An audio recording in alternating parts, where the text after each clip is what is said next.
வாழ்க வளமுடன். வாழ்க வாழ்க வையகம், வாழ்க வையகம், வாழ்க வளமுடன். குரு வாழ்க, குருவே துணை. நாம் இப்பொழுது இறைஞானமும் முழுமை பெயரும் என்ற தலைப்பின் கீழ் முழுமை பெயருக்கு பற்றிய கேள்வி பதில்களை பார்க்கலாம். இது பகுதி 5 ஆகும். செயல் விளைவு தத்துவம் என்பது தெய்வீக ஒழுங்கு அமைப்பு. இதை உணராமலோ உணர்ந்தும் அலட்சியம் செய்தோ உணர்ச்சி வயப்பட்டோ துன்பம் விளையக்கூடிய செயல்களை செய்துவிட்டால் விளைவிலிருந்து தப்ப முடியாது. மாக்காலத்தில் குறித்தவறி துப்பாக்கி வெடிப்பதை ஒக்கும் நெறி தவறி செய்யும் செயலின் விளைவு என்கிறார் வேதாத்ரி மகரிஷி. செயலுக்கு விளைவு எப்போது வரும்? செயலின் விளைவு உடனடியாக வரலாம், ஒரு நாளில் வரலாம், ஒரு வாரம் கழித்து வரலாம், ஒரு மாதம் கழித்து வரலாம், ஓராண்டு கழித்து வரலாம், 10 ஆண்டுகள் கழித்தும் வரலாம், அடுத்த தலைமுறைக்கும் வரலாம். ஆனால் செய்த செயலுக்கான விளைவு நிச்சயம் வரும். பல்லாயிரம் தலைமுறைகளிடமிருந்து பெற்ற பதிவுகளை எல்லாம் மனிதனிடம் உண்டு. அவற்றோடு பிறந்ததினால்தான் எண்ணிறைந்த தன்மைகள் மனிதனிடம் உருவாயின. செயல்களால் விளைவுகளும், விளைவுகளால் எண்ணங்களும், எண்ணங்களால் செயல்களும் சிறப்படைத்து கொண்டே இருக்கிறது.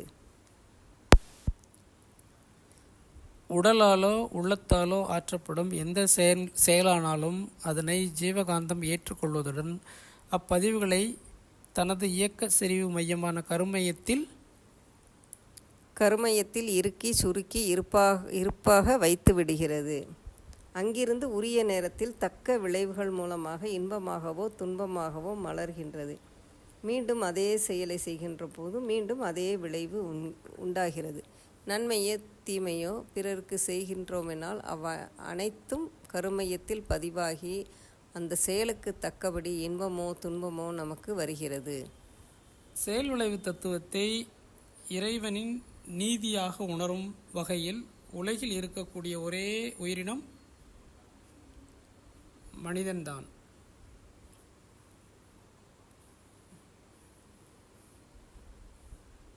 செயலுக்கேற்ற விளைவு என்பது இறை நீதி ஆதலால் அதை யாரும் தடுக்கவோ மாற்றவோ முடியாது.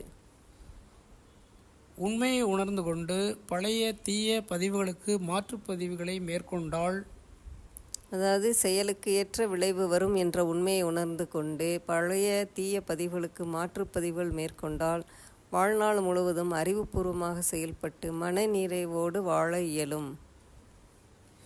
எந்த பொருளை நினைத்தாலும் எந்த செயலை செய்தாலும் செயல் விளைவு தத்துவத்தை உணர்ந்து விழிப்பு நிலையோடு இருக்க வேண்டும். செயலில் விளைவாக வருவது இறைநிலையே என்ற தெளிவில் மனிதன் அமைதியாக இன்பமாக வாழ முடியும். இதுவே மனிதகுல சிறப்பு ஆகும்.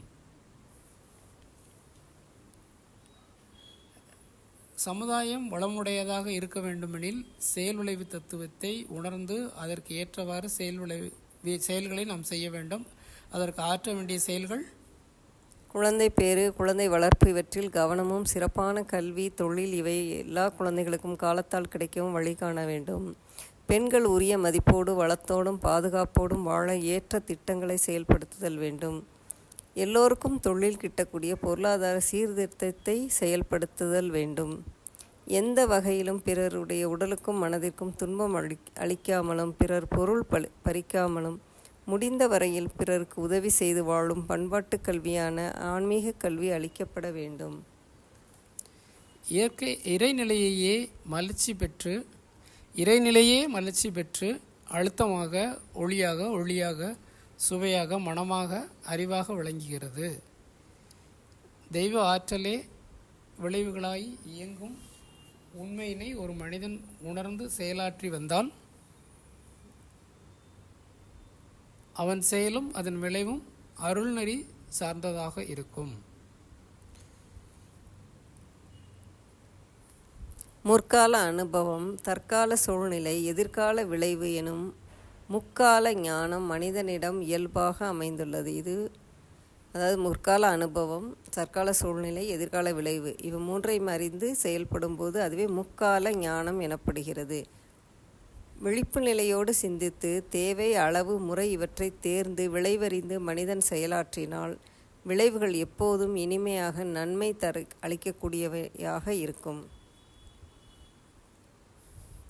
கர்மம் என்றால் செயல். யோகம் என்றால் அறவாழ்வு என்று பொருள். மனதையும் செயலையும் ஒழுங்குபடுத்தி கொண்டு நல்ல முறையில் தனக்கும் பிறருக்கும் தற்காலத்திலும் பிற்காலத்திலும் தீமை எழாத நன்மையே விளைவிக்கக்கூடிய முறையில் செயல்கள் ஆற்றி வாழும் பண்புகள்தான் அறம் எனப்படுகிறது. ஆகவே கர்மயோகம் என்பது விளைவை தெரிந்து கொண்டு செயல்களை முறைப்படுத்தி அறநெறியோடு வாழக்கூடிய ஒரு தவ வாழ்வு ஆகும். இதையே கடமை அறம் என்கின்றோம். கர்மயோகம் என்பது பேரளவில் மக்களுக்கு நீண்ட காலமாக அறிமுகப்படுத்தப்பட்ட ஒரு தத்துவமாகும்.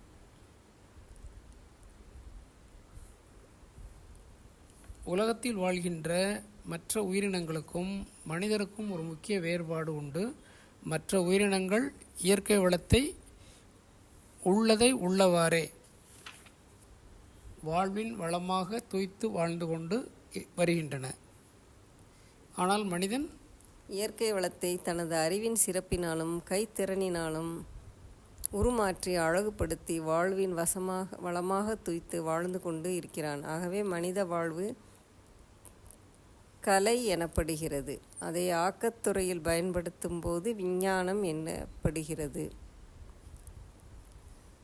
அறிவின் திறமையால் உழைப்பால் உற்பத்தியாகக்கூடிய பொருள்களை பயன்படுத்தி கொண்டு வாழும் மனிதன் அதனால் விளையக்கூடிய விளைவுகளை அறிந்து வாழ்வை ஒழுங்குபடுத்தி கொள்ளக்கூடிய நெறியை அறிவிற் சிறந்த மேலோர்கள் கர்மயோகம் என்ற தத்துவத்தின் மூலம் உணர வைத்தார்கள்.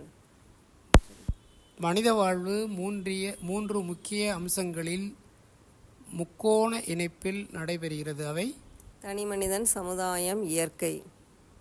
மனித வாழ்வில் இனிமையும் அமைதியும் நிலவ பின்வரும் 4 நிலைகளில் இணக்கம் அவசியமாகும். அவை உடலுக்கும் உயிருக்கும், உயிருக்கும் மனதிற்கும், தனி மனிதனுக்கும் சமுதாயத்திற்கும், தனி மனிதனுக்கும் இயற்கை நியதிகளுக்கும் அமையும் இணக்கம் ஆகிய 4ம் இன்றியமையாதவை.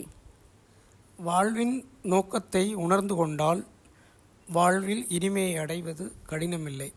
வாழ்வில் இனிமை என்பது மனதையும் உடலையும் பின்வரும் 5 தன்மைகளால் சீரமைக்க முடியும். அவை ஏற்புத்திறன், கூர்ந்த நுண்ணறிவு அல்லது நுண்மான் நுழைப்புலன் அறிவு, ஆக்க அறிவு, சூழ்நிலையை உணர்ந்து ஒத்துப்போதல் அல்லது இணக்கம், பெருந்தன்மை அதாவது ரிசப்டிவிட்டி, பெர்சிபிகாசிட்டி, கிரியேட்டிவிட்டி, அடாப்டபிலிட்டி, மேக்னானிமிட்டி. மனித அறிவின் உச்சநிலை பிறர் உணர்விற்கும் தேவைகளுக்கும் மதிப்பளித்து தனது தேவைகளை குறைத்து கொண்டு பிறருக்கு உதவி புரிந்து வாழ்வதே ஆகும். இதுவே நிஷ்காமிய கர்மம் ஆகும். அதாவது எந்த எதிர்பார்ப்பும் இல்லாமல் பிறருக்கு உதவி செய்யும்போது அதுவே நிஷ்காமிய கர்மம் எனப்படுகிறது. கர்மயோகத்தின் முக்கிய அம்சம் ஒவ்வொரு தனி மனிதனையும் சமுதாயம் பாதுகாத்தும் பராமரித்தும் வருகிறது. சமுதாய வளம் குன்றாது இருக்க தானும் தனது பொறுப்பை உணர்ந்து மன ஈடுபாட்டுடன் செயல்படும் நிலை மனிதனுக்கு இயற்கையாகவே ஏற்படுகிறது. இதுவே நன்றி உணர்வு ஆகும். இதுவே கர்மயோகத்தின் முக்கிய அம்சம் ஆகும். கடமை, அறம் என்ற இந்த இரண்டில் முக்கியமாக 2 தத்துவங்கள் அடங்கியுள்ளன. அவை ஒன்று நன்றி உணர்வு, இன்னொன்று விளைவறிந்த விழிப்பு நிலை.